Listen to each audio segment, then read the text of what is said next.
on the pump side. So the well's been constructed. This is where you pass the baton, correct? You guys don't do any utilities. You punch a hole in the ground, take it all the way to the final permit for the well itself, and then you pass the baton to a pump company. Yeah, and they're chomping at our heels trying to find out all the details about what we did. Yeah. Yep. Which is very important that there's a good relationship and that we communicate, what we know so that they can best serve the customer. Yeah, because so one of the first questions I'm going to have, right? So they complete a well, right? I want to know how deep it is, right? Because that's going to make a big difference. Yep. But I also, more than that, I want to know where they would like the pump set. So, and that's something that as Clouser really pays attention to.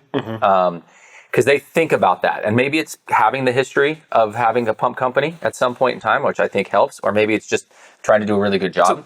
So let's back up for a second. So when you're drilling at different points, you're going to have different water bearing zones, like where water comes in. So you might drill a 300-foot deep well, but you have water at 100 feet, you had water at 150, and then you had another spurt of water at 280 or something. Is that an accurate statement? Yeah, and in a bedrock aquifer, that can happen, yep. And you're going to have an idea of the production levels based on an air test. And you can't, correct. And by rule, you can't always grab them all. And as James knows too, sometimes you don't want them all. Sometimes in these areas with decomposed granite, there'll be a bunch of water that is sludge and it will never clean up. And we have to case and seal that off. And or that's the information that he needs. Yep. Right. Yeah. Okay.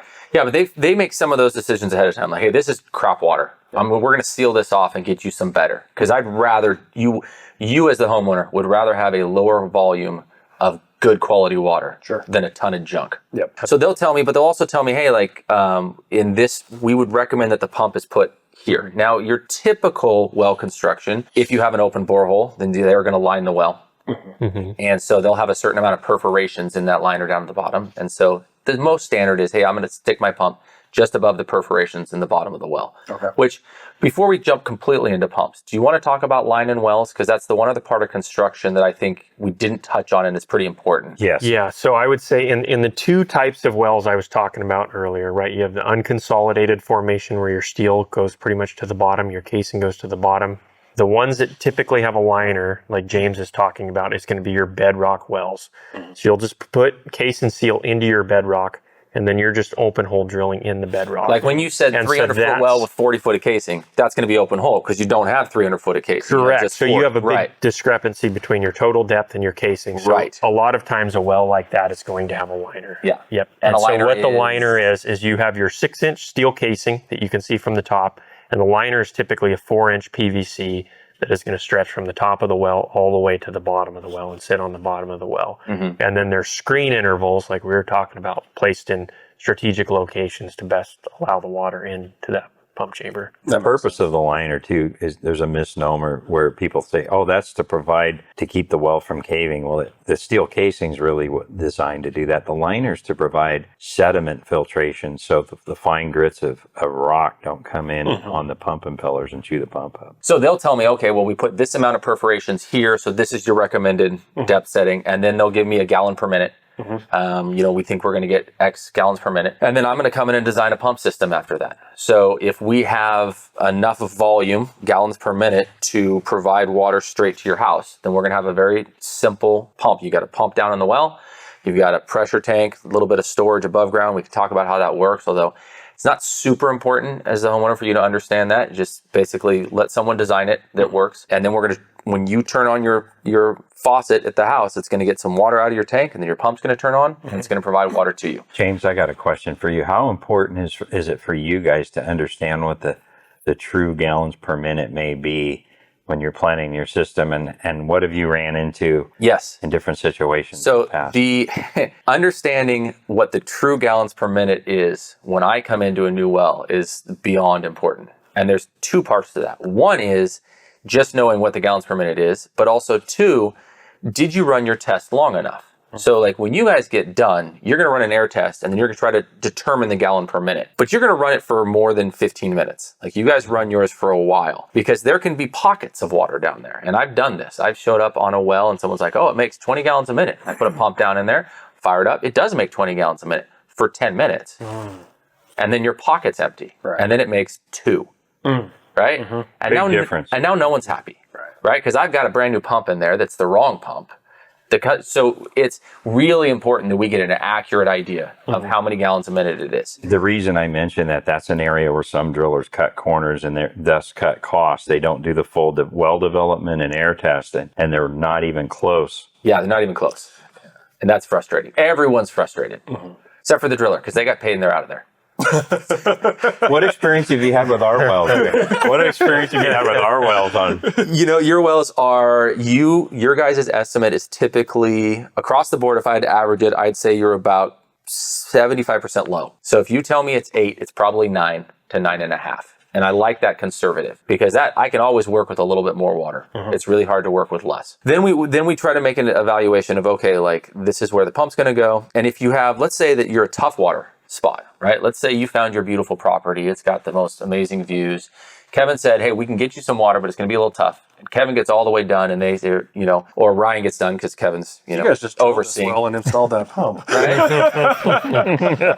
And Ryan says, we got a good gallon to maybe 2 gallons a minute. When you get low, it's pretty hard to get a super accurate number. That is correct. Yeah, but they're very good. So then I'm going to come back to the customer and be like, listen, 1 gallon a minute, 2 gallons a minute, as long as you're not trying to have an acre of lawn, like we can work with that. I tell people a gallon a minute is 1,400 gallons a day. Yeah. It's a lot of water. Yeah. So then we're going to design a system where you're actually going to take the water out of the well and store it, and then take the water from your storage tank and send it to your house. And that's where it really becomes, to me, that's where it becomes important for people to understand the difference between your well being a lake and your well being a stream. Because people are like, well, how does that work? If the well goes dry, I'm like, no. Your well is a stream. It's a small creek that's running continuously. We let it fill up your tube, and we pump it out into your storage tank, and then we let it fill up your tube and back and forth, and we make that all automated. So it does that all by itself. Yeah, and that's on the lower producing wells. Basically, you're the static level. You're seeing where that is. You're seeing where the pump is at, and that's how much water you have to pump down. Exactly. As soon as it hits the pump level, then you wait. It shuts itself back off, lets it rest. All in the background. Yep, all in the background. So all automated. So I've got a question for James. How much water do customers need for their house? What do you typically tell them when they're trying to plan their house or their lawn, garden? Well, it depends on how many kids you have, right? So I got 4 kids, so I need more water than, Kevin and Helen at home, right? So 500-600 gallons a day for a family of 4. Is that about what you guys think? It's about 100 gallons per person per day. It's about 100 gallons per person per day, right? A little bit more is nice, a little bit of a buffer, and then you can operate on that. But that's not doing anything else, right? You're not going to have your garden, you're not going to have your lawn. And I will make a big distinction as far as water usage between a garden and a lawn. Huge distinction. Yes. You can have a garden with a fairly low producing well, right? You get your drippers, you get your stuff. If you want a green lawn, you better get your 10, 12, 15, 20 gallon a minute well. Let's just put a couple numbers to it. So 1 gallon per minute for 5 hours is 300 gallons. Right. So 5 gallons per minute for 1 hour is also 300 gallons. Exactly. 300 gallons is a normal couple, that's kind of the usage. Yep. Yeah. So if you think about those numbers, like you run a well flow test for 4 hours, you get 1 gallon a minute, you're like, oh my goodness, that's terrible. But if it's just you and your spouse, it's not that big a deal. If you have a good system. Correct. Yes. And then that comes down to, the other things I always talk to people about is, okay, well, what are you going to have for animals? Stock water. Okay, if you have 10 cows, you're probably in that same, 300-400 gallons a day just of stock water use, right? Especially during the summertime. I'd be interested to hear what you guys say. I always tell people for your typical quarter acre to half acre of landscaping and lawns and stuff, I'm budgeting a couple thousand gallons a day if you truly have a lot of lawn. Yeah. If it's mostly shrubs and drip, obviously it's a lot less. But I think that's an important distinction is household use, 300-400 gallons a day. Oh, you want that pretty lawn? That's 5 times that. Absolutely. But you bring up a good point, because 15,000 gallons that they're allowed to use is excessive. It's crazy. There's no way really you should even be able to come close to that. And the other part of this equation too, when they're thinking about before they drill the well and looking at a water area, they got to think about what their lender, if they're getting a loan on the property, what they might allow them to do. That some of them are different than others. They want 5 gallons a minute without storage. Some of them will go lower. With storage, they'll go real low. And then resale later. Oh my goodness. And resale is just something I was going to say because, we're talking about new wells and we're talking about a new well that drills. But what a lot of people are going to run into is, hey, I found this property. It has a well. We had a well flow test. And there's a distinction there. So when you have a well flow test, I'll go off on that for just a second. You're going to see 3 separate numbers. You're going to see the number that your first 15 minutes. Because what we're going to do in a flow test is we're going to run your water for 4 hours. And we're going to take a measurement every 15 minutes to see what the production is. Right? And you've got a bunch of different things you could see. If you see it, say, start out at 10 gallons a minute, and it stays at 10 gallons a minute for 4 hours, does that mean you have a 10 gallon a minute well? It means you have a 10 gallon a minute pump, right? You could have an 11 gallon a minute well, or you could have a 40 gallon a minute well. Right. What it means is you have 10 plus, right? If you see that it starts out at 10 and it runs at 10 for 2 hours, and then it drops to 1, right? What's the production of your well? It's 1. 1 is what your well actually produces. It's probably fairly deep. You probably had some storage in there. But you're also going to see this average number. It's going to average out at about 5. And people look, oh, my well makes 5 gallons a minute. It's not what your well truly makes. Because if you started talking about a storage tank system and we're really pumping it out, we're only going to pump that 10 gallons a minute for the first 2 hours. And then from then on out, we're going to be pumping that 1, unless the well sits for an extended period of time and refills.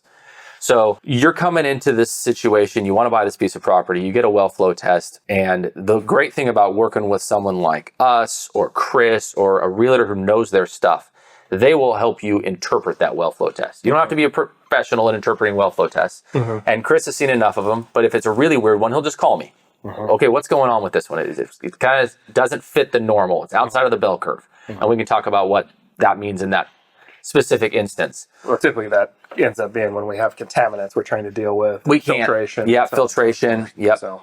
But if it's a low producer, let's say it's a 1 or 2, then the question is, well, do we want a storage tank system? Or do we want to look at drilling a new well? And I'll tell people all the time, a good well is better than a good storage tank system any day of the week. But, and this is why I like working with like someone who's honest, if they come out and say, well, we could drill you another one, we're probably going to get you another 1 gallon a minute, then you're much better off to just do a storage tank system than to pay all the money and have another 1 gallon a minute and still need a storage tank system. So one thing I just want to hit on real quick, since we're talking about household, I can't tell you how many people I get that want to irrigate like significant amounts of land. And this is, I'll just take you guys through the conversation I have with them. I'd like to get your input on this. Is like, so a common thing, okay, let's talk about like you want to irrigate a 12 acres. That's a common, like, oh, I want to have a few horses, I want to have a couple of cows, like I want to irrigate this pasture. What's it take? And I think the second we stop talking in gallons per minute and start talking in acre feet, like we've kind of left the groundwater world in Southern Oregon. I think that's probably a safe assumption. So like quick math, I tell people is like, you're probably going to want to apply about an inch of water per week to keep a pasture truly green and producing hay or grass or whatever. That's over 12 acres. That's 325,000 gallons. Like, is there wells around here that are going to produce those kind of production for the most part? No. Okay, and then they'd have to be special permitted. Correct, and that goes into that. So I think one thing I tell people is I say, look, to irrigate like 12 acres over an entire irrigation system, to just put that in perspective, you're talking about 30 acre feet, which, basically is 10 million gallons of water, which is the equivalent of a 3 surface acre lake that averages 10 feet deep. So like, that's the conversation, that we're typically having when we start to get into the irrigation side of wells. Right. And we just kind of shut down that conversation about, okay, let's talk about, we're going to look for property with water rights from a surface or water river rights. or a creek or something like that. We're going to stay away from the well conversation. The only exception to that rule would be drip irrigation for vineyards or for orchards or things of that nature, where you can actually get enough production off of a 100 gallon per minute well if you happen to have a 100 gallon per minute well. And it happens to also have a water right. Yep. And we've drilled for a lot of the vineyards in the valley. And you can, there's the whole emergency use conversation for vineyards or other row crops that can come into the mix. I just wanted to touch on that for a half second while we're talking about use and get back to basically, and I'd like to get your input on this, a 1 to 2 gallon per minute well for a family and for a garden, no big deal. No big deal. The second you want to have like fairly extensive landscaping, what's like your threshold? Don't. No. If you want to have fairly extensive landscaping, I would like to see you have 10 gallons a minute, minimum. We're on the same page. I'd like to see you be up around 20. And what I tell people is this, like your typical fixtures in your house use around 3 gallons. I mean, they're getting lower because they're trying to make them more water efficient, but they're getting to be like 3 gallons a minute. It's an easy number. So if you have a 10-gallon a minute well and you've got a good 10-gallon a minute pump system and all your infrastructure is right, you can do 3 things in the house at once and not notice a difference. You can be a shower, someone can flush the toilet, your wife can be doing laundry, right? If you also want to run your sprinklers at that same time, it's not going to work. So if you got 10 gallons a minute and you want to do a bunch of outside sprinkling stuff, you're going to have to do it in times you're not wanting to use water in the house. Otherwise, you're going to have to get up in that 20, 25 gallon a minute range where you can do both things at the same time. Well, at any time, talk about holding tanks for a second. The benefit of a holding tank for a good well or for a bad well is you can pump as much water as you want if you have the right pump system. You can pump as much water. You can pump, you're filling at a certain rate and you're taking it out at a certain rate. And your typical holding tank stores about 1,800 gallons of water. So you can do the math on that. Right? If you're pumping it out at 20 and you're filling it at 10, you get 180 minutes. And then you're going to have to wait and do things again. So there is some math that can be done on that.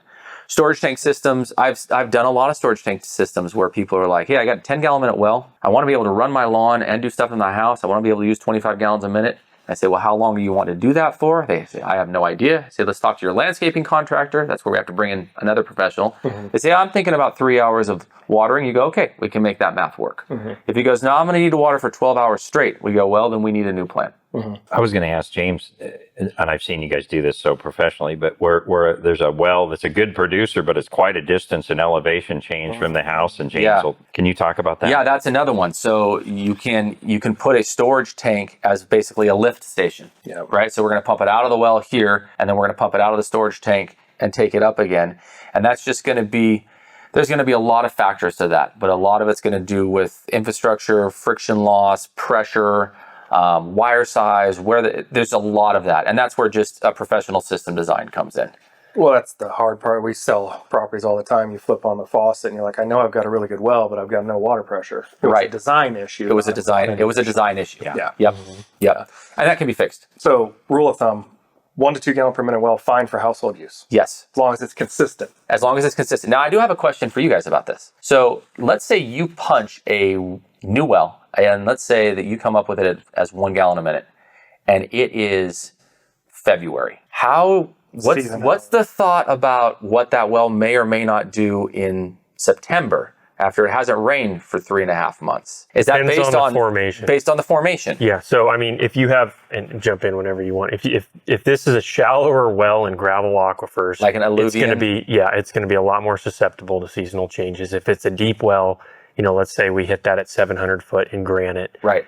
That water is taking a lot longer to recharge, and you're not going to see the seasonal fluctuations typically that you're going to see. 50 foot or less would be the water bearing zones I'd be a little more worried about. Unless it was a big one. Gotcha. Yep. I think that's a good point. Hydrologic connectivity is a whole nother rat hole of conversation. Oh, yeah. But that's what it is, how water is moving through the soils. I do want to mention something about production too. As a well driller, I think personally my sweet spot for production, a dream well of my own, is 10 to 30 gallons a minute. Okay.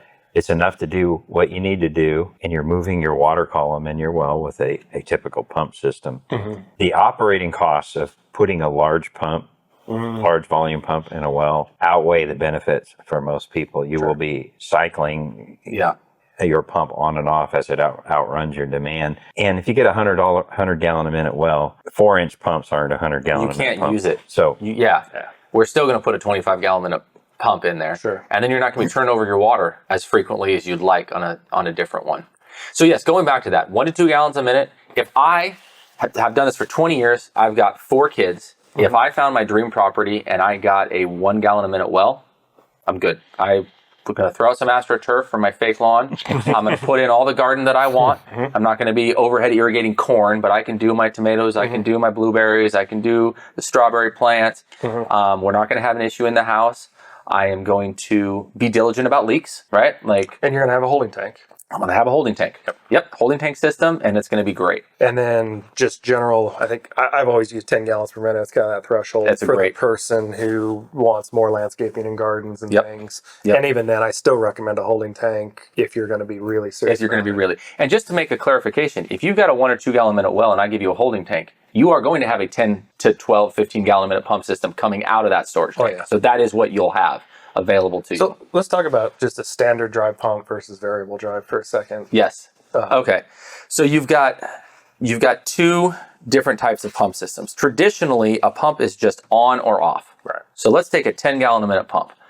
You're going to have a storage tank. It's going to store some water. You turn on your faucet. That storage tank is going to drain. It probably holds, let's say it holds 40 gallons of water. After 4 minutes, your pump turns on. Your pump's pumping 10 gallons a minute. It's going straight to you. But you're probably not using 10 gallons a minute. You're probably, you're in the shower, so you're using 5, right? Well, the other 5's got to go somewhere. Builds that pressure tank back up, shuts off. Cycles back and forth. Not a big deal for domestic use, showers, not long term. But let's say you've got a 20 gallon a minute. Now everything's faster. And you're doing a bunch of irrigating with drip irrigation at 5 or 6 gallons a minute. Well, your pump's going on and off and on and off and on and off because it's pumping 20, 15's going back into that tank. Only 5 is going out to the storage. So that becomes inefficient for a couple of reasons. One is you're using more electricity. Because when a pump starts, anything electric motor that starts uses more electricity. Because we've all experienced that when you're in the house and your lights dim for a second when your air conditioner comes on, right? That's because it uses more electricity when it starts. Pumps do the same thing.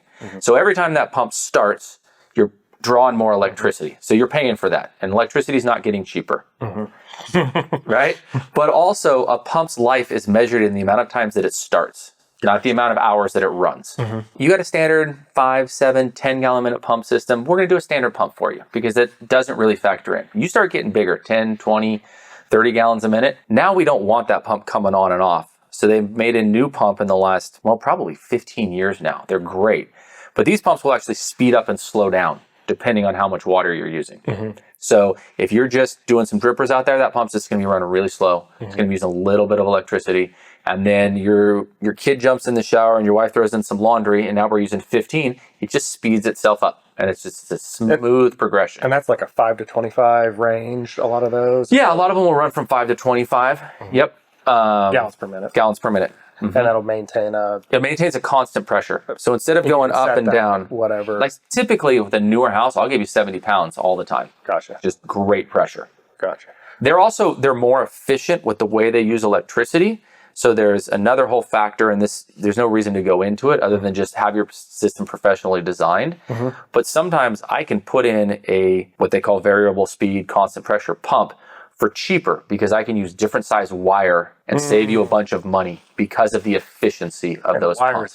Wire is a huge part. It's more expensive than the pump sometimes. So if we end up with a 700-800 foot hole, maybe it only is a 10 gallon a minute system, but I'll price it out for you both ways. But I might say, you know what, you really want to go variable speed because they're nice when they speed up and slow down, and you are going to save all this money on the wire to the point where this system's actually cheaper. And that counts the wire in the ground coming to the well, too. Oh, yeah. Oh, yeah, all of it.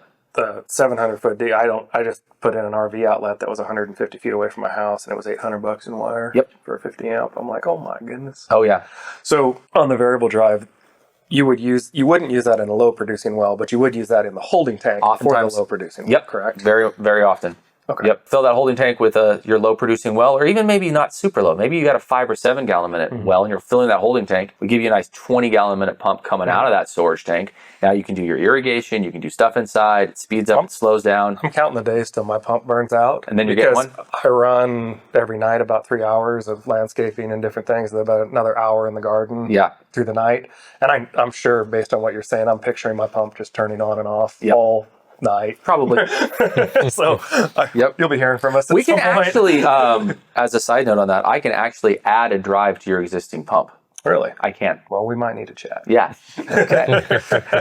Right on. I have one of those wells. I have no idea what it produces, but we ran 13 gallons per minute the whole time, and the static level didn't move. So I'm happy. So let's switch gears to water quality. Yes. So we beat up water quantity, water quality, just in a super high level. Just explain the normal contaminants or things that you're looking for with water quality around here. Just in the same way that Southern Oregon is one of the most geologically diverse areas of the state, it's one of the most diverse areas of the state as far as water quality and what we see in contaminants. So Obviously, if you're purchasing a property, you're going to want to get a water report. You're going to want to get that top 35, which is going to give you the list of all the minerals and contaminants that are in that well.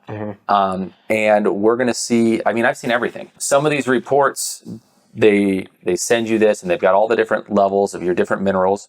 And some of them are so complicated, I send them off to actually the people who manufacture filtration equipment. And I can't tell you how many times he's got back to me and be like, dude, Southern Oregon, man, like, you guys see some stuff. So the main ones you're going to see. So we've got your, what I call your nuisance contaminants. So these are your most common and your most easily dealt with, right? So that's going to be problems with pH, where you have, and the most problem we have here would be slightly acidic water, right? You get your water too acidic, it's going to make your skin feel dry. If you're overly sensitive, it's going to be irritating. And if you have older copper plumbing in your house, it can start to leach that copper, and you'll get that blue-green staining. So that's a pH, and that's a pretty easy thing to deal with. We get iron, very common to get iron. And it's we almost never get a well that has no iron. There's always a little bit of iron. And I don't have a problem with a little bit of iron, right? There is this idea that we should remove all the water or all the minerals from our water. Like, people come up and they're like, I want to, clean it all out, get no iron, no calcium, and I'm like, well, then you're going to have to take iron and calcium supplements. Because like we got that from our groundwater forever.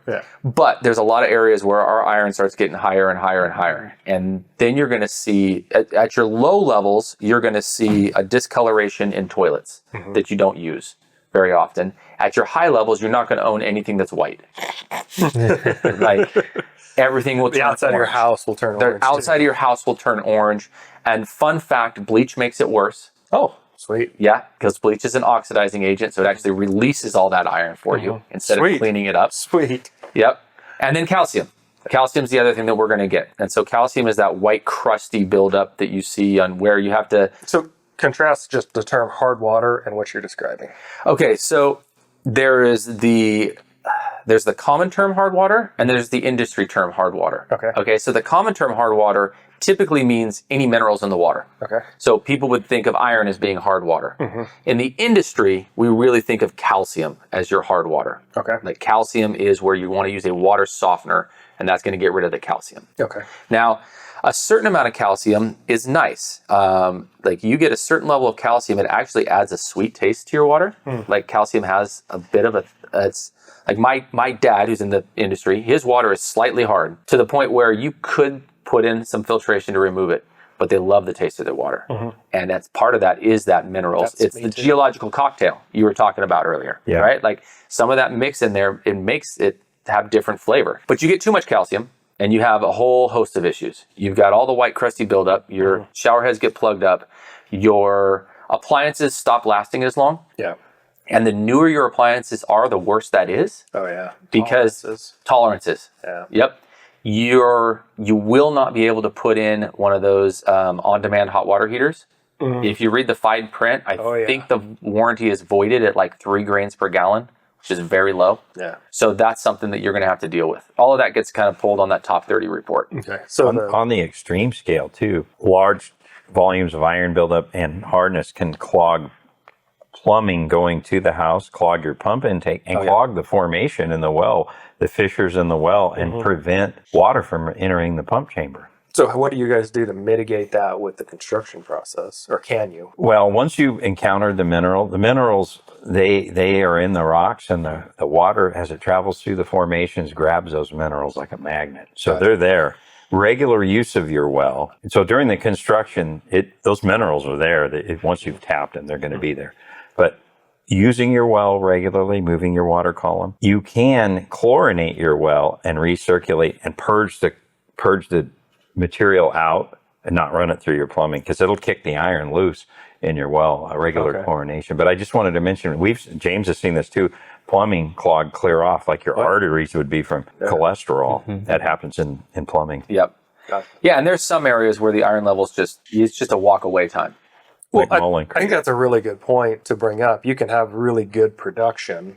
And you can have enough water quality issues that you also walk away from the 100%. Or have such an elaborate filtration system that you question whether or not it Which is why I can't tell you how many real estate transactions we're involved in where people do not pull a top 35. which is mind-boggling. It's mind-boggling. So, and here's the problem. It's realtors not knowing what they're doing, but it's also a misunderstanding, because Oregon state law requires that the seller I was going to go. provide like a bacteria, a nitrate, and an arsenic.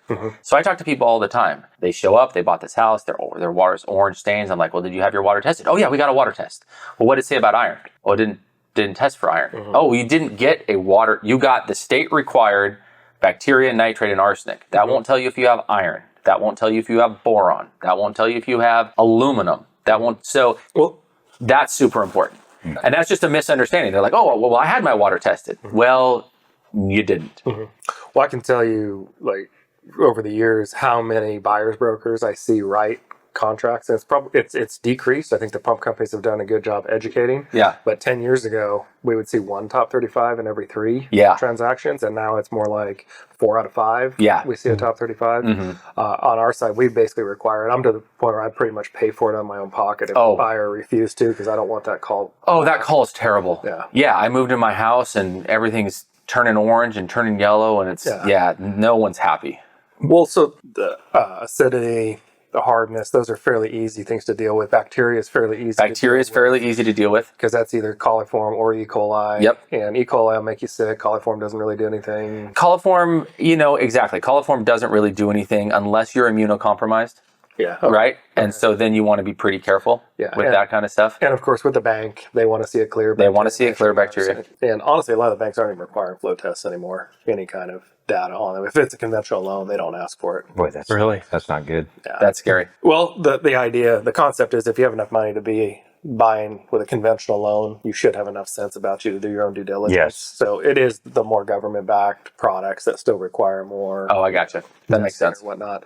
And they're assuming that they have a good enough equity position that it's going to be okay. But the bacteria, nitrate, and arsenic is obviously what we always talk about. Right. The top 35 is what we really should be talking about. What are the things when they pop up on the top 35? And I have a couple of suspects that are really, really challenging to deal with. Yes. Okay, so the first one let's go back to the arsenic. Okay. Because we didn't hit arsenic first. Okay, so arsenic, first off, arsenic freaks everybody out. Like, you hear arsenic and it's like, oh, if I move in there, then all my pets are going to die. Yeah.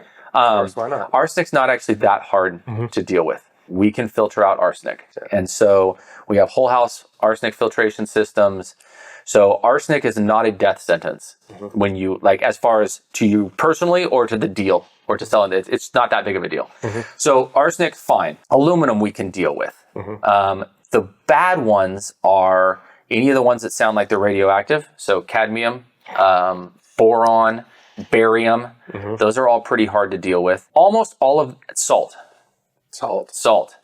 And the interesting thing about salt is, when you look at a top 35, there is no salt. There is sodium, there is chloride, and there is TDS. But there's not a single number that gives you salt. Okay. And the other thing about that you have to pay attention to is, so when you look at your top 35, and your realtor will help you go through that. When you look at your top 35, you've got the EPA sets a limit for how much stuff should be. And if you're close to the limit, it'll turn yellow. If you're over the limit, it'll turn red. But depending on which water lab you're using. Depending on which water lab you're using. But they all use the same EPA limits, and they all will warn you when they're getting close or when you're over. But there are a few minerals that have no EPA set limit on them. And one of those is sodium. So your sodium can be off the charts, and it will not show up unless you physically look at the numbers. So is it possible to have TDS? Yes, your TDS will normally spike, and your chloride will normally spike. And those have EPA limits. And those have EPA limits. But you have to add the sodium and the chloride together to get your salt limit. Okay. And the TDS is a little harder because they do that with an electric test and probes, and I think you're much more accurate to just add your sodium and chloride together. Can I talk about something that I think is foundational to all of this? It's so critical where the sample point was when the water test was taken. You want that, and that's why it's good to use someone that's qualified to do a good flow test and water quality test. You want it as close to the source, which is the well, as possible. You don't want to take it from a hose bib at the barn. Someone's been dragging the hoses through manure and hooking it up to the hose bib. A lot of times we'll see people, they'll freak out on water tests, and then you find out the sample point was somewhere way away from the source. You go back to the source. These guys break the union at the wellhead, and they run their tests there. That's the source, or they get it at the hose bib off the pressure tank, somewhere really close if it's not a holding tank. Right. Well, that brings up a good point. We always order all of our tests at the wellhead. Yep. However, if we have a holding tank or something else, we order a second bacteria test at the kitchen tap. That's Absolutely. a great plan. Yes. Comprehensive. Well, because you can have bacteria in that holding tank, right? Like I've opened up holding tanks and seen floaters before. Oh, yeah. Yeah. So Frogs jump in there. frogs whatever. jump in, Squirrels. squirrel, Yeah. right? And so you really want to have that double test to know. Well, and honestly, I tell most people, if you have any concerns, just put in a UV light. Just put in a UV If light. you have a holding tank. Just throw in a UV light. Yeah. Yeah. I have seen this though up here on Jones Creek, where this property had a UV light and it kept failing the bacteria. I went to the wellhead and it was below grade, and we fixed the wellhead and then took samples that passed every time after the well was properly. I've only one time had a UV light fail to clean up bacteria, and it was in a saltwater well because the TDS was so high that it couldn't get the penetration. Got it. But other than that, those UV lights are, Okay. yeah. So They're let's good. talk about a couple different things. So boron. Boron. We can't leave without talking. We can't leave without talking about boron. So, boron arsenic is the one that scares everyone the worst when they hear the name. Boron is the one that scares me the worst. Boron is the walk away. Yeah. Boron is the walk away chemical. So- you can't get rid of For it. a long time, there was no EPA limit. I see that changed recently. I think so, yeah. So that they have put an EPA limit for human consumption, Right. but for your gardens, your lawn, It destroys everything them. else, it wrecks everything. Yeah, it destroys something about the ability of the plant cells to like create structure. So they just wilt. Well, and I spent some time with the extension office here for. It's also supposed to affect fertility Oh, in men. well, So there you go. I guess I didn't grow up on a boron well. Anyway, but there's pockets in Medford. Yes. Every well has boron in it to some level. Right. And there is, a conversation. Yeah, I've talked with the Oregon State Extension Office pretty extensively about and there are plants that don't care about boron. There are Right. certain strains of grass that you can have in your lawn that will not care about it. Right. There are certain shrubs and different things. Your vegetable garden is pretty much done Right. if you have Your boron. vegetable garden's done. The human. Depends to what level of boron. Oh, totally. Yeah, Yeah, so- absolutely. It seems that when you get over that 5 milligrams per liter, it starts to become. Yeah. Yeah, so the 1 part per million, I think, is when we start to really pay attention. At 5 to 10, you're kind of out of luck. I've Yeah. seen 12 and 15. I think 31. Yeah. My experience with boron was putting in a whole house RO for boron. And because I didn't do my due diligence, this is where you learn, right? There was the TDS going into this thing. TDS means total dissolved salts. All of the stuff in your well was like 340. And 10 of that was boron. And after the RO, there was only 10 left. And it was all the boron because it just goes right through. Gotcha. I think that boron molecule is 1/3 the size of a sodium chloride Because molecule. 5 to 10 years ago, they filtration companies would say, Oh yeah, we'll take out boron. Yeah, no problem. No. yeah. Huh. Can I make a comment too? A lot of our conversation has been wrapped around people buying a piece of property, but if you own a piece of property, you should get your well water tested once a year because water chemistry changes. Some of the clues can be with your sprinkler overspray on the house, you start to see some orange. It starts to taste different. You really need to know what's in your water. There is one other contaminant that we haven't touched on, and that's sulfur. And the reason to touch on sulfur is there's two things, and this is something that I actually would like realtors to know or to do, is to request, hey, let me know if there's any sulfur in that well, because sulfur is a gas, right? It smells like rotten eggs, right? Like I remember as a kid, my grandpa had super bad sulfur, and it was like you didn't want to take a shower, right? It was terrible. Doesn't hurt you, though. Doesn't hurt you. But it's just, You don't want to live with it. yeah. And it can be filtered out. It's just another expense that you'd want to factor into or you'd want to do whatever. But it won't show up on any test because it's a gas. It's not on your top 35 because by the time you get it to the lab, it's gone. It aerates, yeah. So you really want to find out, either walk through the house and turn on the water and see if it smells, or ask whoever's doing your well test, hey, let me know if there's any sulfur in there. And I just assumed that was something that the tech would always let you know if they noticed it. That's a little bit hard, and different companies do it differently. But as far as real estate transactions, I think as the well company, we're one of the only people who's being hired by both the buyer and the seller simultaneously. Sure. And so the buyer obviously wants to know if there's sulfur. The seller obviously doesn't want me to try to upsell people on a bunch of things that nobody asked me to test for.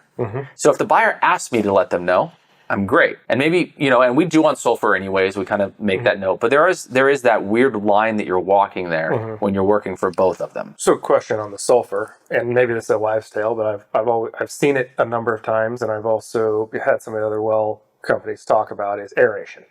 Yes. Aeration, like you have a holding tank, and instead of just dumping it right in the holding tank, you aerate it as it goes in. Gone. Problem solved. Yep. Also, your standard sulfur will come with some other stuff. So if you have sulfur in your well, you're probably also going to have manganese, which is something that can be removed by aeration filtration. Not just spraying into a holding tank, but like a standard iron filter uses air as part of the filtration process. Okay. So if your sulfur levels are low enough, a standard iron filter will remove the sulfur as it removes your iron, which you probably have a little bit of, and as it removes a certain amount of manganese, which you probably have a little bit of. Iron and manganese like to run together. Oh, they're buddies. The manganese will turn your water fixtures kind of black. And the solution to that is just a water softener, correct? With the iron filter in front of it? Yeah, the full solution would be iron filter water softener. Now, and I would love to throw an iron filter and a water softener at everybody's system who has problems with filter. Like, if you have some contaminants, it'd be nice to throw both at every one of them. But I'm also trying to be conscientious of cost. So let's talk we about can, cost first. So you're probably you're about $3,000 for each of those. Let's go back to the most common thing, bacteria. Like that is the thing I see the most that has to be filtered for the bank, and people are worried about it. UV light installed by a plumber. Ballpark. By a plumber, by me. Oh, sorry. I'm sorry. Go ahead. Yeah. The UV or the RO under the sink has to be a plumber. RO under the sink has to be a plumber. But as far as a UV light, because you really want an RO under the sink is going to get rid of some contaminants for that one sink. But you got bacteria. You don't want your kids brushing their teeth with it. Right. So we want to get through the whole house. Yeah, that was so for UV. On my fair enough. So for UV that we install, you're $1,500 to $1,800. Okay. Depending on what we have for power sources and stuff like that. And then stepping in that water softener world. Yep. Stepping in the water softener world, you're about $3,000 for your first piece of equipment. Okay. And that's because you have to do a bunch of plumbing. You have to run your drains. So if you want a water softener only, you're going to be close to that $3,000 mark. Okay. If you're watching this 3 years from now, that changed. 2025. Right? Yeah, 2025. Right? So I don't know. 10 years. We don't know. We don't know what the next administration will do. So if you want just an iron filter, about the same. Yeah. But if you want them both, you're going to probably add about $2,500 for the next piece. So it's not $3,000 stacked because we've already done a bunch of the plumbing work. That makes sense. So if you wanted just the typical system, say with a holding tank, so you stack a UV and you stack those pieces, we're talking about $7,000. Yes, I would. If you have a holding tank, there's a good possibility that I'm going to do an ozone filter in it instead. Okay. And that's going to be about $1,000 cheaper. Okay. And more effective. So 6 to 7. Yeah, 6 to 7. And then just since we skipped, and if we're going to add arsenic, you're going to add another 35 to 4. Okay. To that. So if you have a problem well, we're talking generally most stuff that's not in the ridiculous category is going to be 10,000 or less. Correct.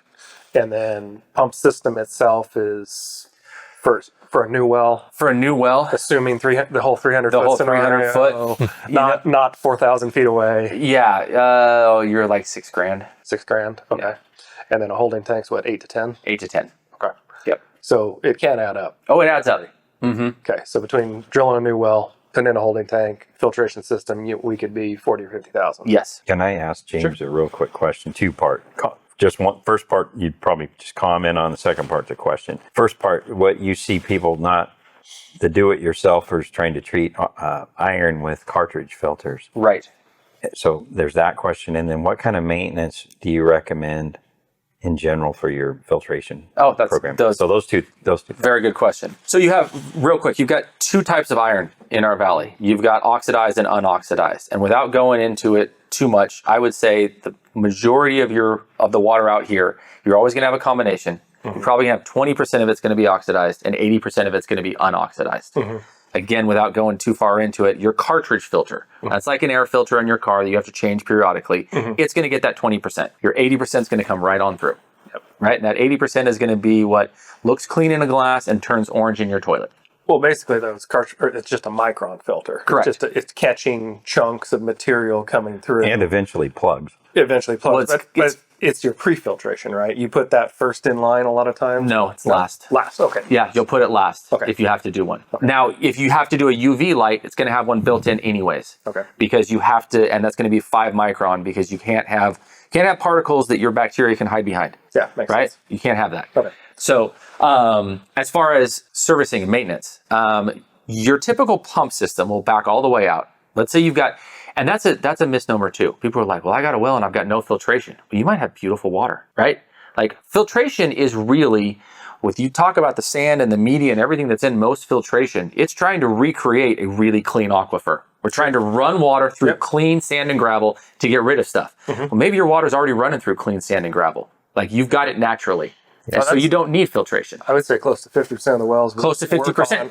Could be fine. Absolutely. You don't mind a little bit of hardness. Absolutely. But people kind of freak out because they think, oh, I've got a well and I've got no filters because their buddy has 4 filters and he lives only 5 miles away. Yeah. So that is one thing I'd say to begin with. So, but your standard pump system should be serviced every 2 years. If you have a UV light, it needs to be serviced once a year. Okay. That light bulb needs to be changed. It needs to be changed before it burns out. Sure. Because if it burns out, you're drinking bacteria. Yeah. So you want to change it ahead of time. And then as far as your filtration equipment, I go back to every 2 years on that as well. Okay. So for most pump systems, you can see me once every 2 years. Gotcha. And I can go through your system top to bottom and check everything out, make sure it's good. If you've got a UV light, you want to see me once a year. Okay. What about softeners and iron filters? And 2 years. Okay. 2 years on those. Unless you've got a really high iron well, and then we might put you on a once a year program. Gotcha. Yeah. Yeah, so again, on the extreme side, total construction, filters, all the different things can add up to a really big number. A typical just well pump replacement for the existing well, you're $3,500. $3,500, much more palatable. Much more palatable. Okay. Yep. And that's going to happen to you. Yep. Right? Somewhere that the pump system is going to last 12 to 15 years. I like to 20 is a really nice number. If you get 20 out of it, we're super happy. Yeah. And then we're going to show. The nice thing about that is that if you have an old pump and you're like, I don't ever want to have no water, then you can call us up. We can come out. We can get you an estimate. We can change it before it goes out.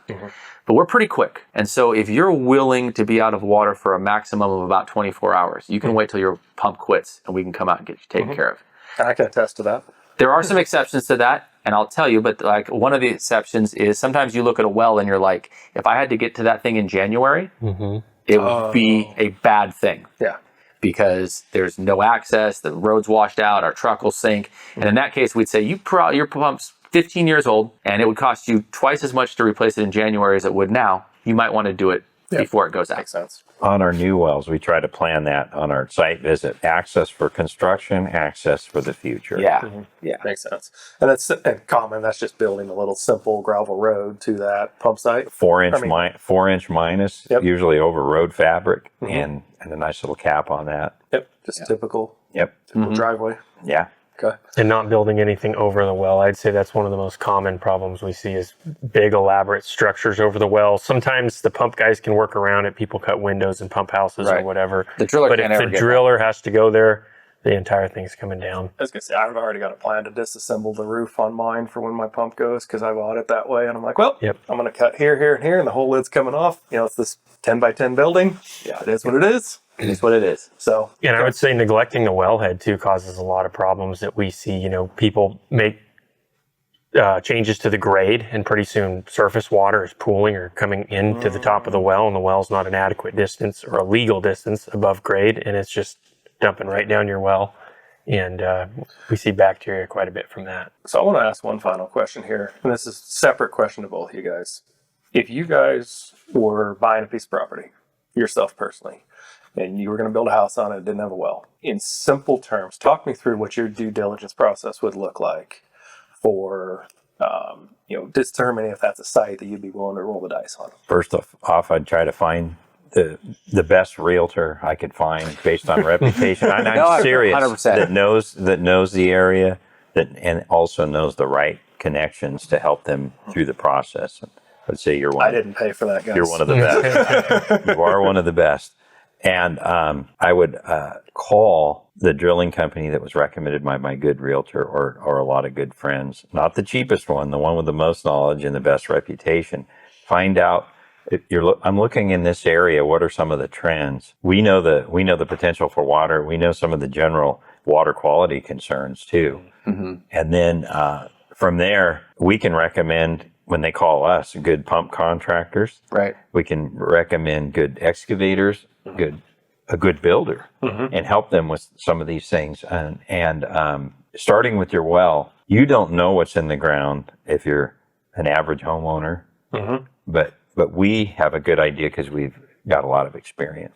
So I think one of the things I would say, understanding your own risk tolerance is a huge part of that process. Because, I mean, how often you guys hit dry wells every now and then?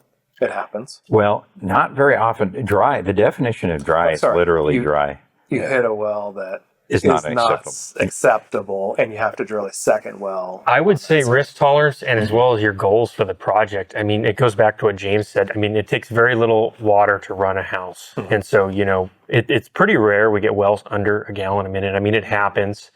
But a lot of times people are like, oh, well, I wanted 100 gallons a minute and you only got 20, And so having realistic expectations for the area and for your plans with that property, I think is really important. And then the risk tolerance absolutely comes in as well. So one of the things I'll bring up is we have a lot of clients who will wait until almost closing, right, into their contract, and they'll actually drill the well at their own expense before they own the property, so that they know they'll roll the dice on 20 grand versus rolling the dice on 300. The contingency. And make it a contingency. So I wanted to throw that out there.